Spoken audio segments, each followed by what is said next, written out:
Това е ключалка от предна лява врата на ровър, което се счупи тук и тук.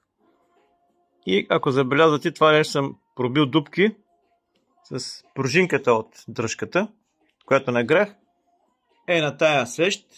Та ви трябва свещ, лепило поксипол и канаколит и съответно шенирате с... Той съм го направил с кламери, пък това съм го направил с мека тел. И като го шенирате, при това го намазате с лепилото и след това празното място го попълвате с поксипол.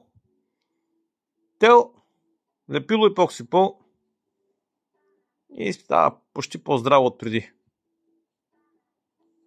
Иначе не е много скъпа дръжката, но заедно с секонта ще ви излезе около 40 лева максимум. Та докато си купя нова дръжка, ще карам с това. Значи няма начин. Това е.